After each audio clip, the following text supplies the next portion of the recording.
ngi bismillah ñoo ngi tagu yàlla tagu leen di tagu yàlla tagu leen di Allahu la cat ñoo ngi Allahu la cat ñoo ngi xale yi yaaxu leen xale yi yaaxu leen vous répondez yaaru leen xale yi yaaxu leen yaaru leen xale yi yaaxu leen fonko leen seen yaay fonko leen baay te moytul mali ci saga xale bu baax day yaru abu bismillah ñoo ngi bismillah ñoo ngi tagu yàlla tagu leen di tagu yàlla tagu leen di Allahu la cat ñoo ngi Allahu la cat ñoo. donc asalaamaaleykum mbokku xarit yi ak téléspectateurs yi seetaan seen FM Sud Maroc Digital waaye yéen ñi seetaan aussi Nera TV ñu ngi biir jardin Al Moustakbal tey nag di la jour yi ñu war a ànd ak waa Horizon Vacances si sortie bi nga xam ne nii moom lañu waxoon ànd ko xale yi tey jii nii membre yëpp ñëw nañu tata yeeg tonton yi ba ci maam yi aussi ñëw nañ ñu ngi lay nuyu jàmbaar monsieur tonton Timbo tey lan nga wax si initiative bi. Alors initiative bi déjà ñu ngi ñi nga xam ne ñu si nañu tey donc cette initiative là en fait elle a pour but d'être un relais entre les parents et l'école à travers les vacances scolaires donc tey jii nii lorsque les enfants en fait ils sont en vacances donc pour que ñu mën a jël relais vu que les enfants ne soient pas enfermés chez eux qu'ils sortent un peu, qu'ils découvrent un autre environnement que l'école, que la maison. Mais également qu'on puisse un peu les éveiller. Donc il y a l'épanouissement derrière, il y a une prise en charge, un éveil des enfants pour vraiment les aider à s'épanouir, mais également à pouvoir un peu plus s'exprimer. am na solo donc mais lan moo leen motivé à ce que ngeen créé li nga xam ne ni moom mooy Horizon Vacances. Alors motivation bi déjà idée bi ça vient de Tatima tey jii nii moom moo tax ñun ñëpp ñu nekk fii donc moom moo am gis-gisam am loo xam ne elle s'en est rendu compte elle s'est rendu compte que les enfants ici au Maroc n'avaient pas au fait un endroit où pouvoir s'épanouir, surtout pendant les vacances scolaires ou alors pendant les grandes vacances. Donc, ils n'avaient pas forcément un endroit où pouvoir s'épanouir. Les parents également, avec le travail, n'ont pas forcément le temps de s'occuper de ces enfants-là.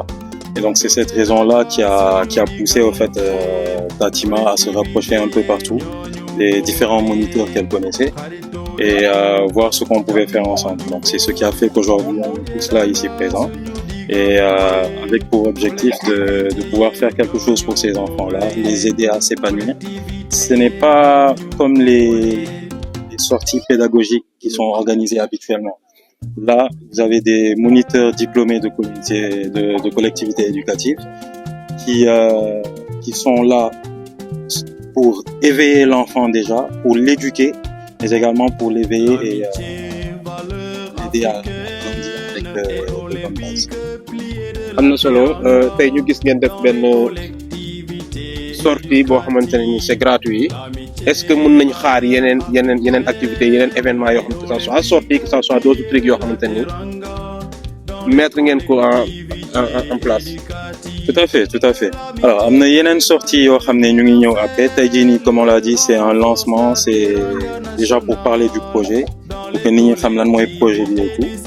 Mais à long terme, l'objectif, c'est d'organiser d'autres activités beaucoup plus ludiques déjà pour que xale yi mën a épanouir des activités yoo xam ne xale yi dinañ ci mën a jàngat dara mais également des activités de découverte. Parce que affaire bi du loo xam ne ça va rester juste à Casa ou dans certains quartiers.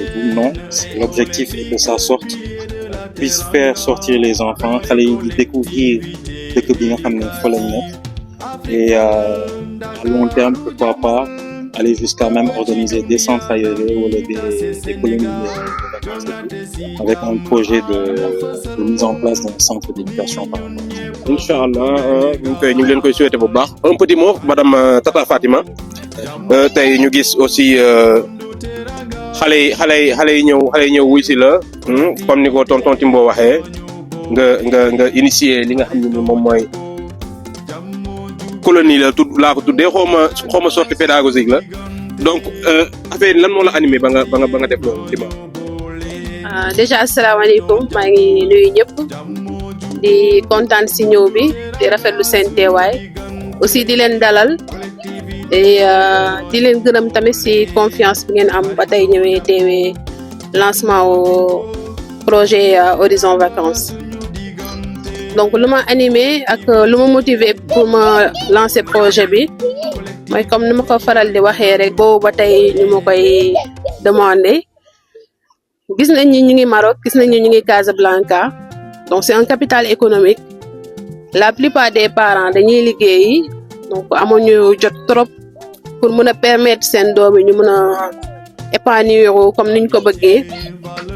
Parce que dañuy liggéey dañuy sonn xale ils sont tout le temps fermés entre les quatre murs et aussi il y a pas beaucoup d'activités de récréatives comme on souhaite le faire donc raison pour laquelle ma initié projet bi ànd si aussi avec mes collègues moniteurs et monitrices de collectivités éducatives.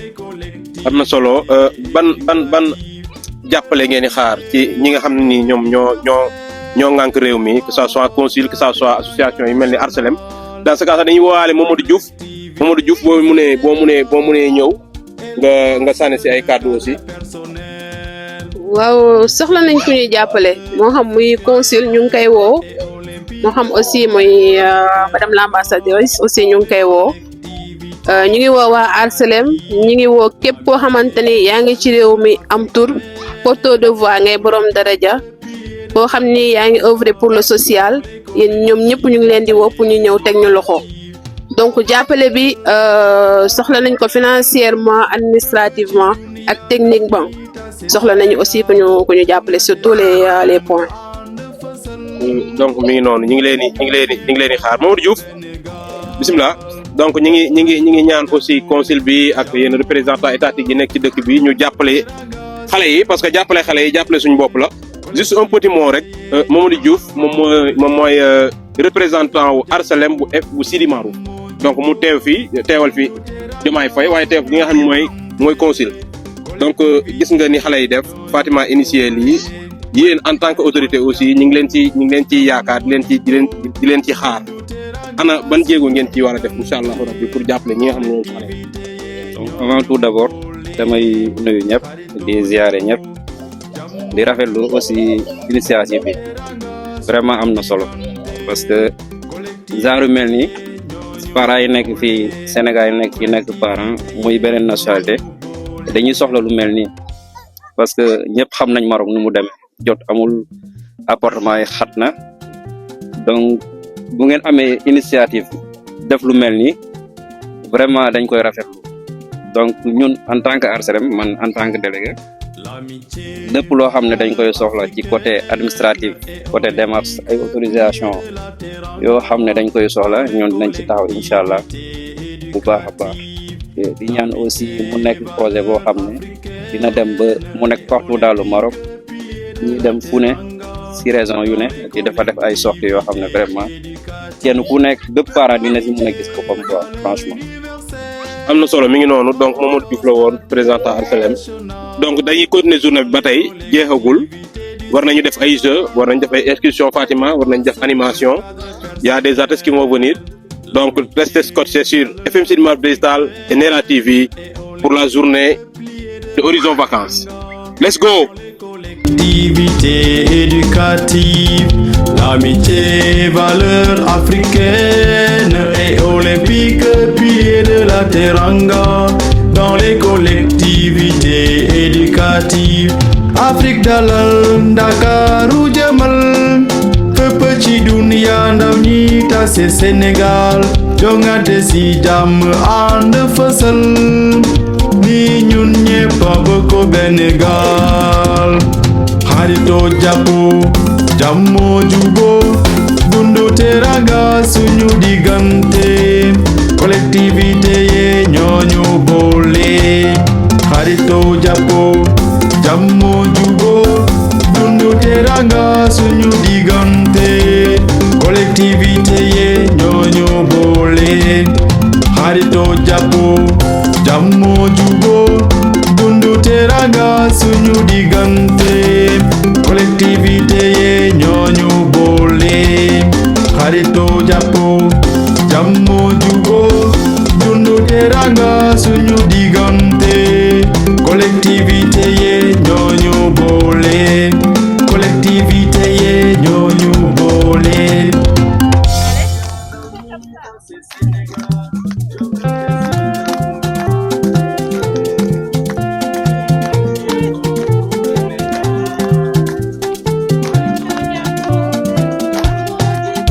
L'amitié, valeur africaine et olympique, pliée de la teranga dans les collectivités éducatives.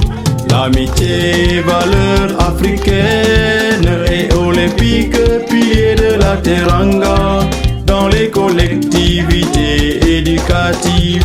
Que l'amitié, valeur universelle, renforce la teranga nationale dans les collectivités du Sénégal. Elle dépasse le cadre personnel. L'amitié, valeur africaine.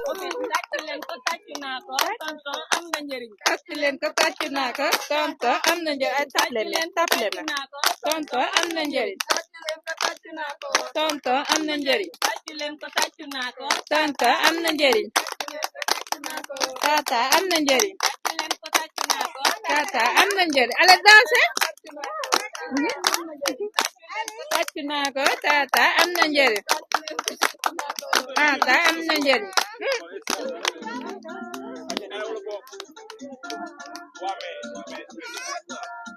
L'amitié, valeur africaine, la teranga dans les collectivités éducatives.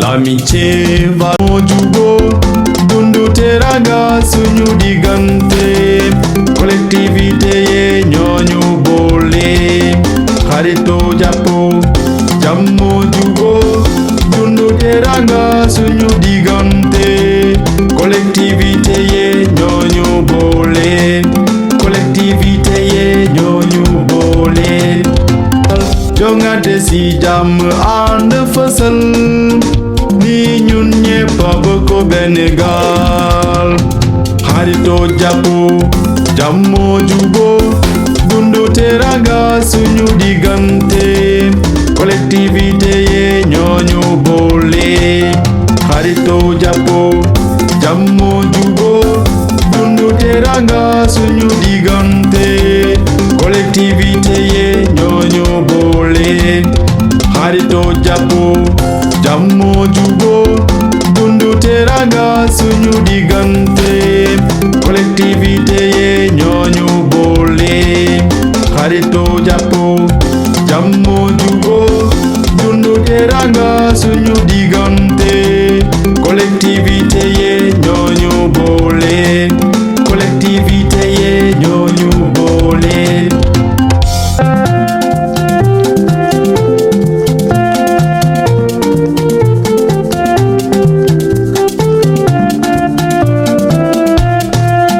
L'amitié, valeur africaine et olympique, pliée de la teranga dans les collectivités éducatives.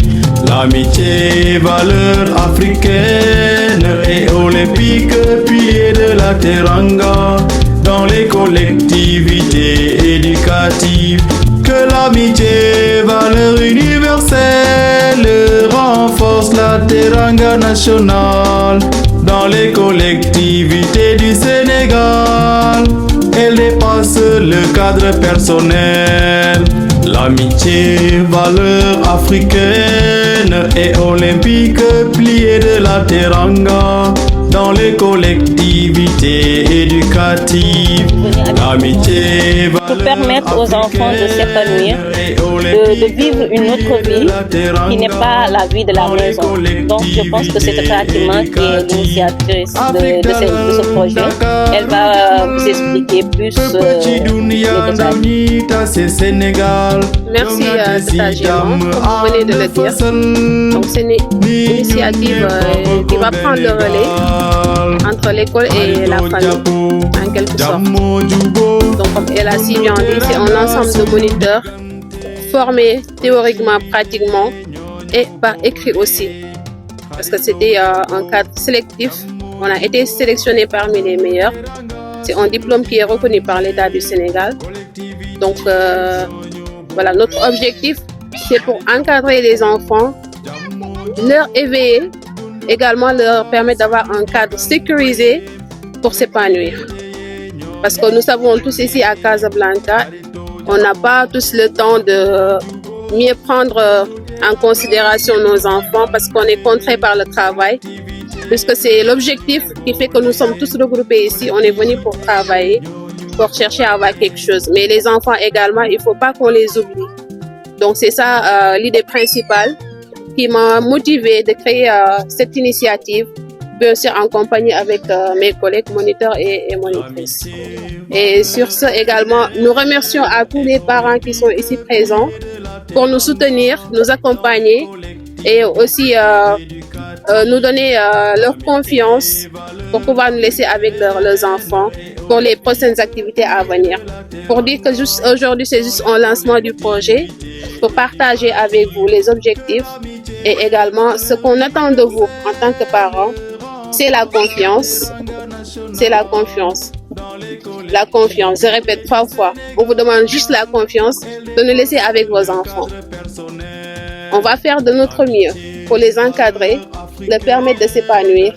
Parce que c'est les vacances également, on doit bouger. Voilà. Si on fait 9 mois à l'école, enfermé dans un cadre, donc c'est le moment de sortir. Il y a le soleil, c'est l'été, donc on doit jouer, on doit briller.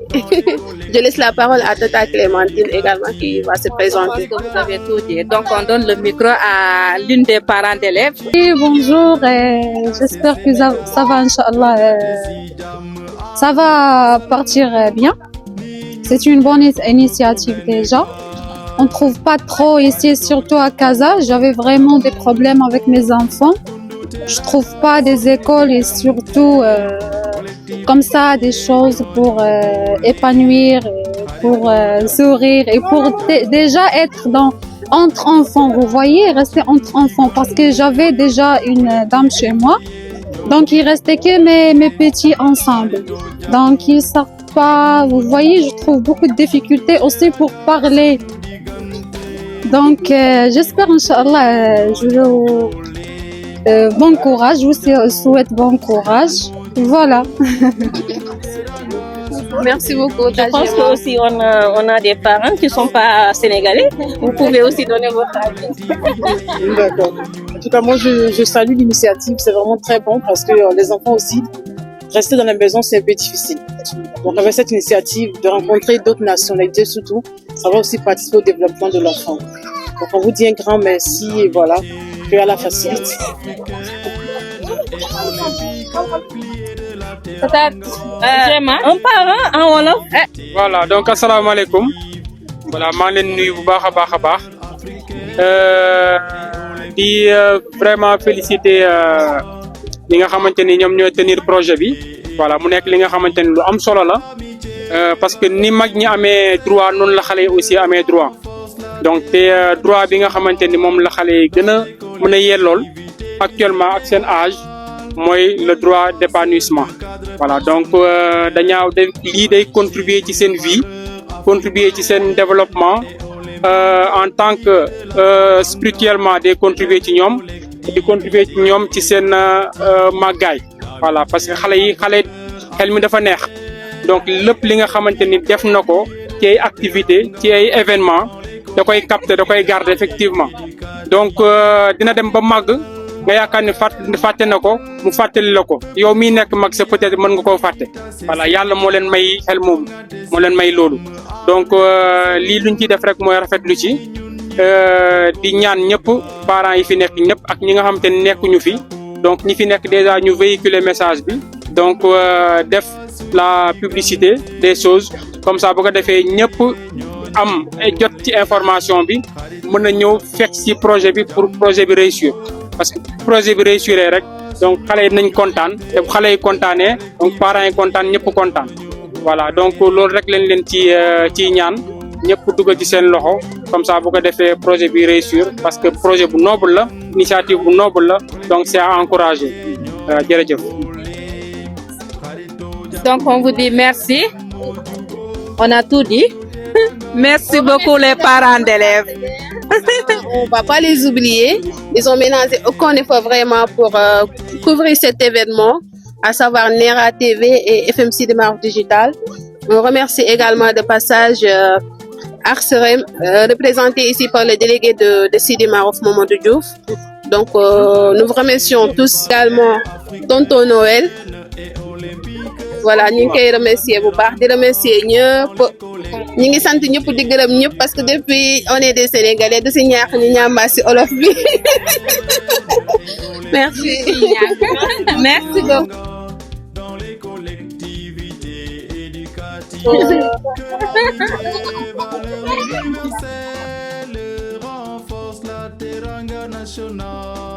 Dans les collectivités du Sénégal, elle dépasse le cadre personnel.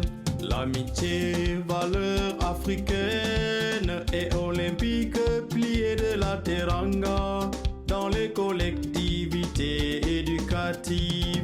L'amitié, valeur africaine et olympique, pliée de la teranga dans les collectivités éducatives.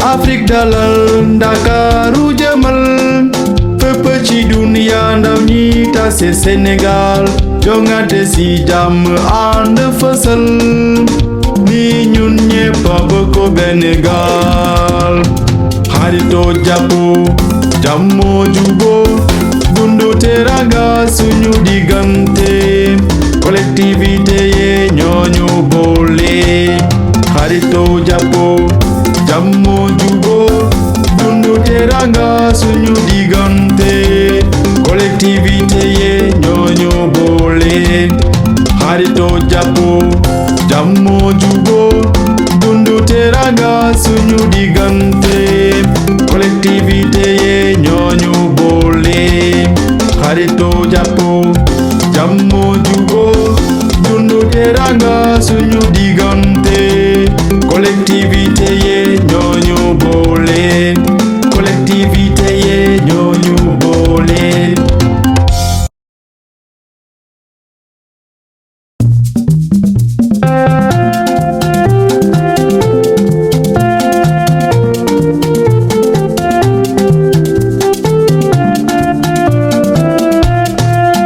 L'amitié, valeur africaine et olympique, pliée de la teranga dans les collectivités éducatives. L'amitié, valeur africaine et olympique, pliée de la teranga dans les collectivités éducatives. Que l'amitié, valeur universelle, renforce la teranga nationale dans les collectivités du Sénégal. Elle dépasse le cadre personnel. L'amitié, valeur africaine et olympique, pliée de la teranga dans les collectivités éducatives.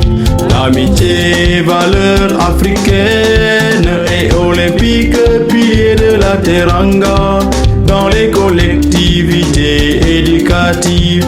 Afrique dalal Dakaru jëmal fépp ci dunya ndaw ñi tase Sénégal jongante ci jàmm ànd fësal ni ñun ñépp a bokk benn gaal xaritoo jàppoo jàmmoo juboo dundu teranga suñu diggante collectivité ye ñooñu boole xaritoo jàppoo jàmmoo juboo dundu teranga suñu diggante collectivité ye ñooñu boole xaritoo jàppoo jàmmoo juboo dundu teranga suñu diggante collectivité ye ñooñu boole xaritoo jàppoo jàmmoo juboo dundu teranga suñu